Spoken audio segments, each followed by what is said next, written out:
महाभारत में ऐसी कई घटनाएं हैं जो व्यक्ति को भावुक कर देती हैं, जैसे बहुत की कम उम्र में अभिमन्यु का छल से वध करना, द्रोणाचार्य और कर्ण का भी छल से वध कर देना।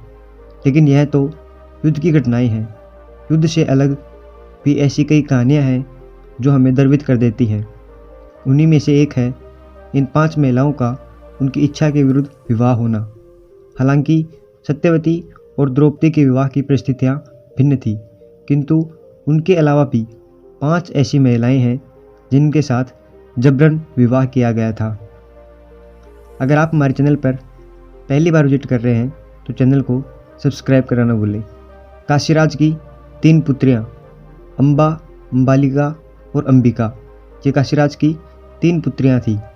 विचित्रवीर्य के युवा होने पर भीष्म ने बलपूर्वक काशीराज की 3 पुत्रियों का हरण कर लिया था। वे उनका विवाह विचित्रवीर्य से करना चाहते थे, क्योंकि भीष्म चाहते थे कि किसी भी तरह से अपने पिता शांतनु का कुल बढ़े। लेकिन बाद में बड़ी राजकुमारी अंबा को छोड़ दिया गया, क्योंकि वह साल्वराज से प्रेम करती थी। अन्य दोनों अंबालिका और अंबिका का विवाह विचित्रवीर्य के साथ कर दिया गया। बाद में साल्वराज ने अंबा से विवाह करने से इनकार कर दिया तो अंबा भीष्म के पास आई, परंतु भीष्म ने भी उसे ठुकरा दिया, क्योंकि भीष्म ने आजीवन ब्रह्मचर्य का पालन करने की शपथ ले रखी थी। तब अंबा ने भगवान शिव का तप किया। तब शिव ने उसे वरदान दिया कि भीष्म की मृत्यु का कारण तुम बनोगी। फिर अंबा ने अपने प्राण त्याग दिए और वह शिखंडी के रूप में जन्मी। नंबर 4 पर आती हैं गांधारी। कहते हैं कि गांधारी ने धृतराष्ट्र से मजबूरीवश विवाह किया था। इसका कारण भीष्म थे। अंधे महाराज धृतराष्ट्र के लिए भीष्म ने गांधार नरेश की राजकुमारी का बलपूर्वक धृतराष्ट्र से विवाह करवाया था। नंबर 5 पर आती हैं भानुमति। भानुमति कंबोज के राजा चंद्रवर्मा की पुत्री थी। भानुमति बहुत ही सुंदर, आकर्षक, बुद्धिमान और ताकतवर थी।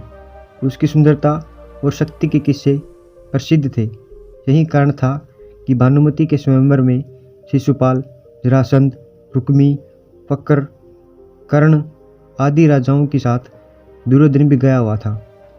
कहते हैं कि जब भानुमति हाथ में माला लेकर अपनी दासियों और अंगरक्षकों के साथ दरबार में आई और एक एक करके सभी राजाओं के पास से गुजरी, तो वह दुर्योधन के सामने से भी गुजरी।